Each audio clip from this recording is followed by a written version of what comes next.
Champagnac, le parricide des Landes. Jean d'Aubat père possédait dans la commune de Logan 2 domaines nommés Baquet et Poncheton, distants l'un de l'autre d'environ un quart de lieue. Il demeurait dans le dernier avec son fils, sa bru et ses petits-enfants. Celui de Baquet était habité par une femme, Jeanne Alibert, avec laquelle d'Aubat père paraissait entretenir des liaisons suspectes. Il se rendait presque tous les jours au petit Baquet, il en travaillait lui-même les terres, y passait souvent la nuit, et quand il rentrait dans son domicile, il n'y arrivait jamais qu'à une heure avancée de la soirée. Ces liaisons de d'Aubat père avec sa locataire avaient été le sujet de fréquents reproches de la part de son fils, qui se plaignait que la maison paternelle s'appauvrissait de jour en jour au profit de la femme Alibert. D'un autre côté, d'Aubat père était querelleur, tracassier, et d'une probité douteuse. Il avait comparu 3 fois en police correctionnelle pour voie de fait, et 2 fois pour vol. Ses procès nombreux l'avaient forcé de vendre successivement différentes pièces de terre, et pour éteindre les mauvaises affaires qui s'étaient suscitées, il était sur le point d'aliéner aussi l'un de ses domaines. d'Aubat fils voyait de mauvais œil la conduite de son père, et se plaignait fréquemment de ce qu'elle exposait ses enfants à une misère prochaine. Ces causes diverses d'exaspération étaient dans toute leur force, lorsque le 15 décembre 1826, d'Aubat père, revenant le soir selon sa coutume, fut atteint d'un coup de fusil tiré presque à bout portant. 40 plombs le frappèrent à la tête, mais cette blessure n'occasionna qu'une maladie de 8 jours. Une plainte fut portée par d'Aubat père, mais elle n'eut pas de suite. Toutefois, ce coup de fusil fut imputé à Phiton, surnommé Couroc. Peu de jours après cette première tentative, d'Aubat père faisait le soir son voyage accoutumé, accompagné d'un petit chien roux, lorsque cet animal s'arrêta tout à coup devant un buisson contre lequel il aboya d'abord, mais il ne tarda pas à se taire et fit succéder à ses aboiements des mouvements de joie, comme s'il eût aperçu quelqu'un de la maison. Et en effet, l'homme caché dans le buisson était d'Aubat fils, à qui son père reprocha sévèrement ce guet-apens. d'Aubat fils se retira, et comme son père fit à plusieurs confidences du danger qu'il avait couru, ce fils dénaturé disait « Ah, mon père a bien eu peur ce soir-là.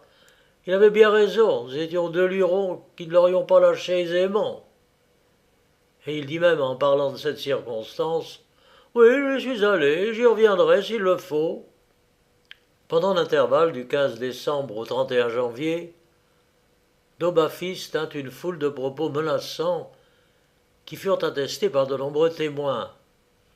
Il fit même à plusieurs individus des propositions de complicité. Il s'agissait toujours de tuer ou d'empoisonner son père. Dans la soirée du 31 janvier 1827, les nommés Galabos et Lespèze étaient assis au coin de leur feu. Tout à coup, la détonation d'une arme à feu se fait entendre. Ils prêtent l'oreille, et la voix d'un homme qu'ils reconnaissent pour celle de d'Aubat père parvient jusqu'à eux.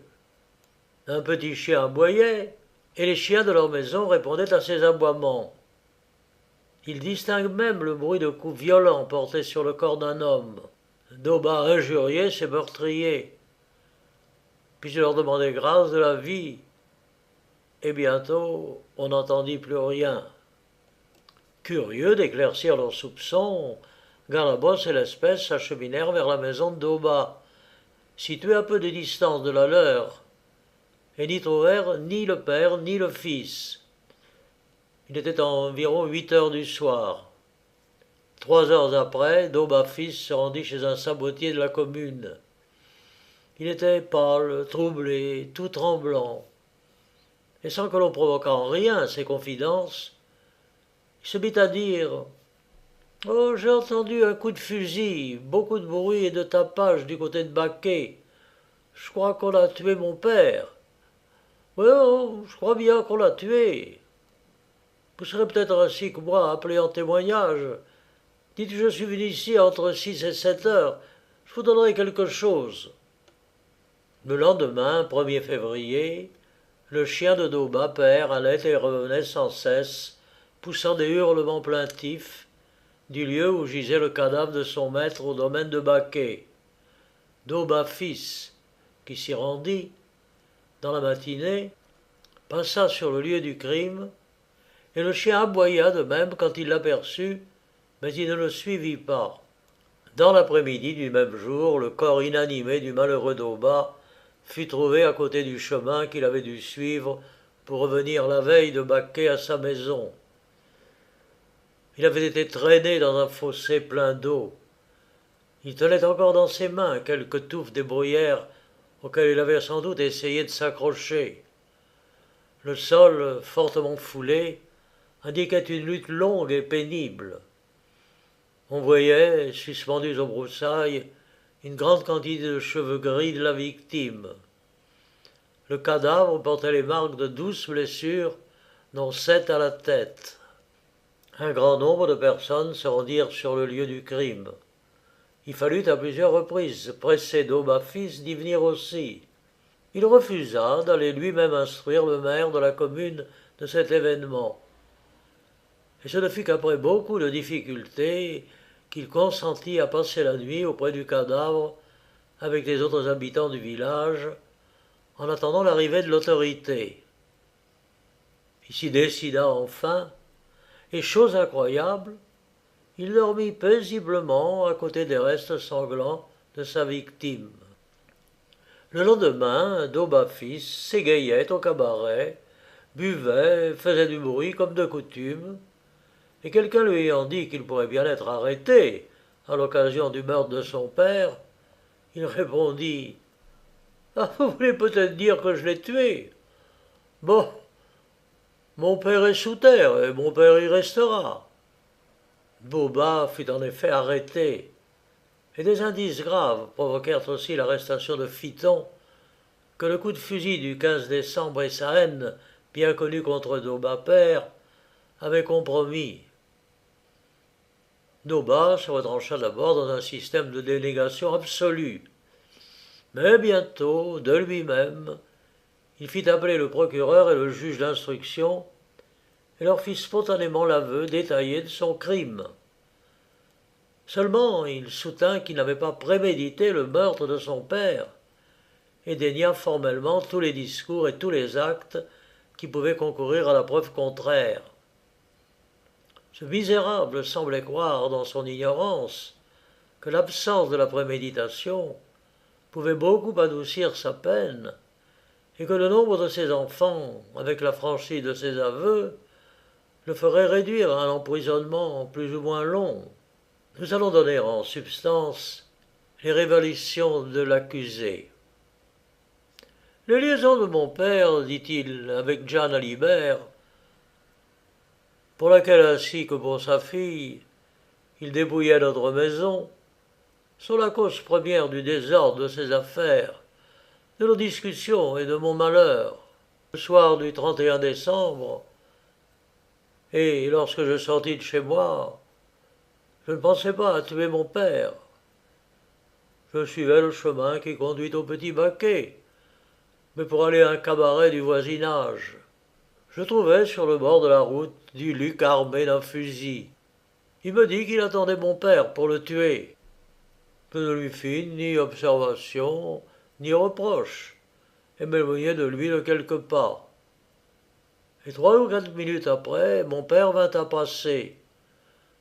Duluc lâcha sur lui un coup de fusil qui ne l'atteignit que faiblement, ou peut-être ne l'atteignit pas du tout. Mon père alors s'écria « Oh, je vous connais, vous allez avoir affaire à moi !» Et m'apercevant, il courut sur moi, et nous nous saisîmes aux cheveux.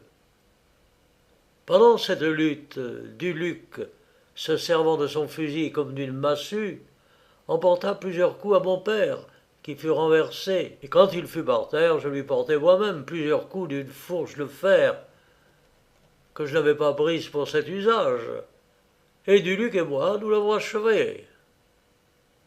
Le petit chien de mon père aboyait constamment. Lorsque nous crûmes que mon père était bien mort, nous le traînâmes dans un fossé plein d'eau, et nous nous séparâmes. Pour moi, dans le premier moment, je n'osais pas rentrer dans ma maison. Je ne revins que plus tard, et je cachai ma fourche dans le couvert en paille d'une cabane où depuis on l'a retrouvée. Duluc, après son arrestation, fut confronté avec Daubat, qui persista dans sa déclaration. Il ajouta même que, 4 mois avant le crime, Duluc lui avait offert de le débarrasser de son père, moyennant une somme de 600 francs. Et ce qui rendait la complicité de Duluc encore plus probable, c'est que Daubat père était d'une force prodigieuse, et que son fils seul n'aurait pas même osé l'attaquer. Toutefois, les débats ne produisirent aucune charge contre Duluc. Le parricide répéta devant les juges ses effrayants aveux avec un sang-froid inconcevable. Il répéta, du ton de la plus complète indifférence, les détails les plus minutieux de la mort violente de son père. Sa physionomie ne changea pas une seule fois. Sa voix ne fut pas un seul instant altérée. Les débats se prolongèrent pendant 4 jours. 40 témoins furent entendus. L'accusation n'avait pas de grands efforts à faire contre Daubat. Elle fut soutenue avec force contre Duluc et faiblement contre Féton. Maître Laurence, défenseur de Daubat, avait une tâche impossible à remplir. Il se borna à déclarer son impuissance, et le fit avec une éloquente franchise. Si, comme les débats le laissent voir, dit l'avocat en terminant, ce profond abrutissement fut dû à l'indifférence coupable de son père, aux déplorables exemples qu'il lui donna pendant presque toute sa vie, hélas, ce père a été bien cruellement puni. Si la stupidité grossière de l'accusé ouvrit seule et si facilement son cœur à la pensée du forfait que sa main consomma, vous le plaindrez peut-être, messieurs, sans lui pouvoir pardonner, et comme nous, vous appellerez de tous vos vœux le temps où l'instruction pourra pénétrer davantage dans nos campagnes, jusque dans la plus misérable chaumière, et en rendant les habitants meilleurs, en les éclairant. La réponse du jury fut affirmative sur la culpabilité de Daubat et négative quant aux 2 autres accusés, qui furent sur-le-champ mis en liberté. Daubat, interpellé sur ce qu'il avait à dire sur l'application de la peine, répondit qu'il suppliait la cour d'avoir compassion de lui à cause de ses 4 enfants que sa femme ne pourrait pas nourrir. Prière étrange dans la bouche d'un parricide. D'ailleurs, il entendit son arrêt avec calme et sans donner aucun signe visible d'émotion.